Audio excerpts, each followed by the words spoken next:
discuss the evolution in gaseous exchanging system.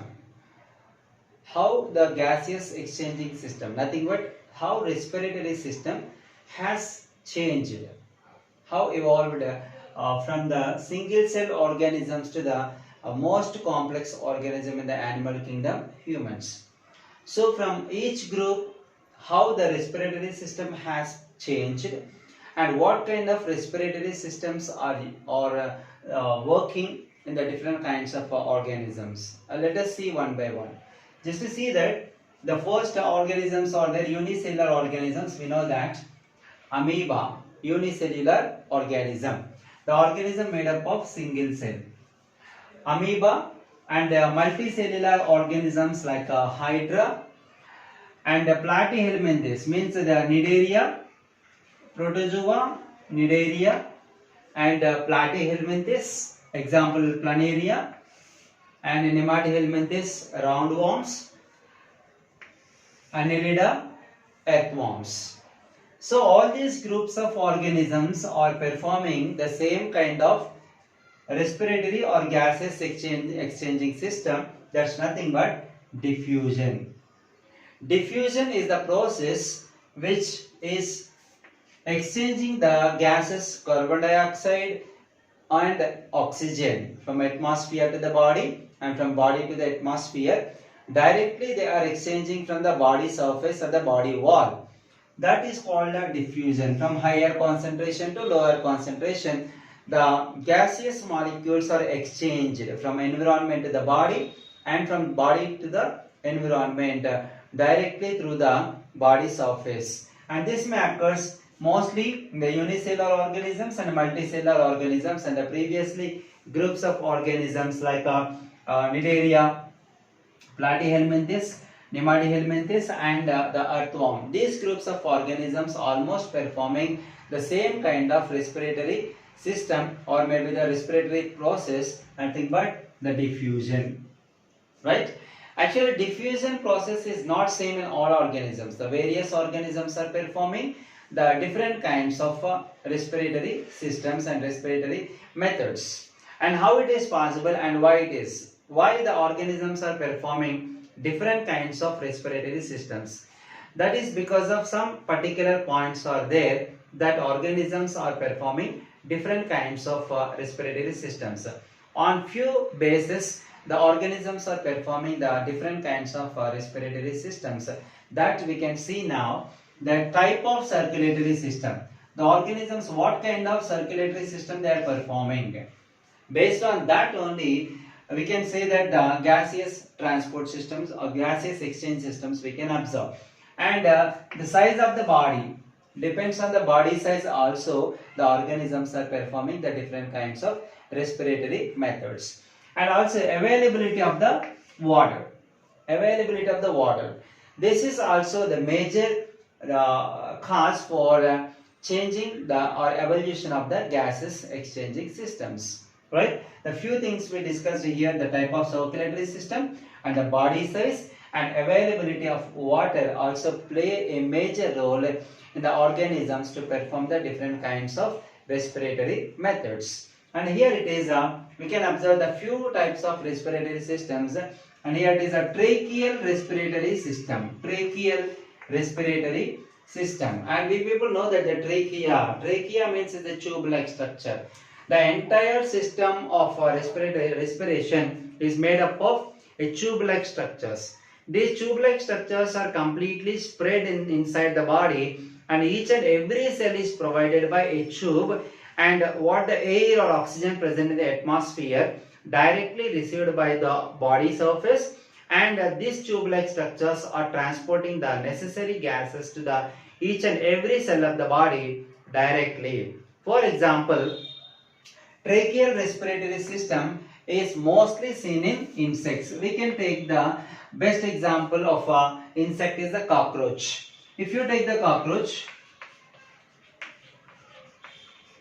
as an example of a tracheal respiratory system, when you observe the cockroach, the partial parts of the body of a cockroach are having some openings. Those openings are called spiracles. These spiracles When body is moving or contracting and relaxing, the spiracles receive the oxygen present in the atmosphere, and these spiracles are connected to the tracheal system. These trachea can transport the oxygen or necessary gases to the each and every cell of the body directly. When these trachea are divided smaller and smaller branches, those are called tracheoles. Tracheoles. These tracheoles are very finest tube-like structures for transporting the oxygen to the each and every cell of the body directly. So we can observe that the cockroach, the blood of the cockroach is in the white color. Why? Because of there is no hemoglobin present in the cockroach blood. Why? Because the oxygen is directly supplied to the each and every cell of the body through the tracheal system. So there is no need of the transport of oxygen or the gases by the blood, so that there is no hemoglobin in the blood of a cockroach, so that the cockroach blood is in colorless or usually white in color. Here it is another thing, the bronchial respiration. Bronchial respiration. Bronchial respiration in the sense of the most of the aquatic animals. Best example we can take the fish. Fishes or aquatic animals throughout their life they are spending their time in the water only, and those organisms are performing the bronchial type of respiratory system. And generally the respiratory organs of fishes we are usually calling it as the gills. Gills are the respiratory organs of fishes, right? And inside the gills we can observe some paper folding like structures. These paper folding like structures are called bronchial, right? This bronchi is nothing but the paper folding like structures which can able to separate the oxygen present in the dissolved state of oxygen present in the water. And when we observe that when the fish is moving in the water, we can observe that when fish is moving in the water, we can observe that it is opening and closing the eyes, mouth. When fish is moving in the water, it is randomly opening and closing the mouth.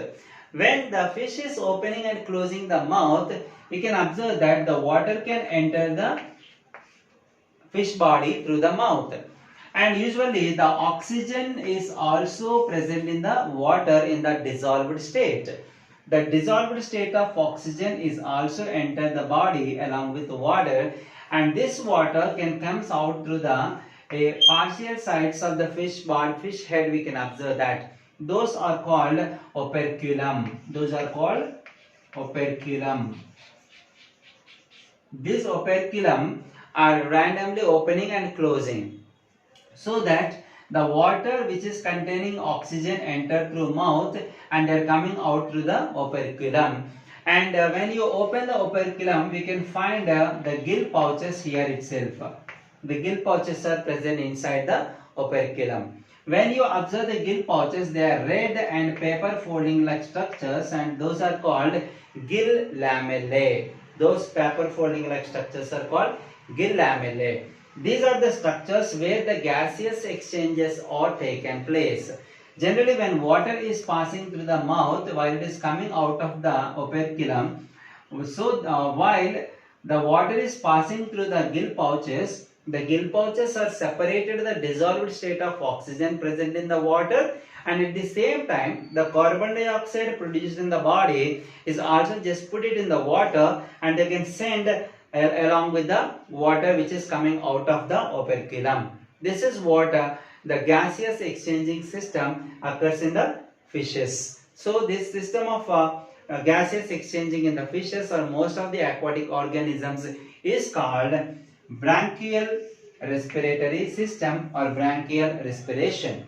And the latter, cutaneous respiration. Cutaneous respiration. Cutaneous in the sense of the respiration which occurs through skin. And most of the organisms we are observing the best example frog. The frog, when we observe the frog, the skin of the frog is a little moisturing, right? It is little moisture in the sense of like a water layer on the surface of the skin of the frog. When we observe that the skin of the frog, whenever it is wet or moisture or slippery, then the oxygen present in the atmosphere can easily dissolve in the surface of the skin, and frog can able to survive. And usually we know that the frog is amphibian, right? They can be surviving in the water as well as on the land. So while it is in the water, and it won't be completely in the water itself. They are coming out of the body, out of the water bodies, right, to breathing, right? And whenever they are coming out of the water, the skin becomes full of moist, and oxygen present in the atmosphere can be dissolved in the skin of the frog. And some situations when the skin is not moist, in such situations the frog cannot die, and it can be performing the another kind of a respiratory system. That's nothing but, here it is a buccopharyngeal respiratory system. Buccopharyngeal in the sense of the oral cavity is nothing but mouth. Mouth cavity is called buccal cavity, right? Buccal cavity and pharynx, both of them, they are involved in the gaseous exchanging when the conditions are not so favorable.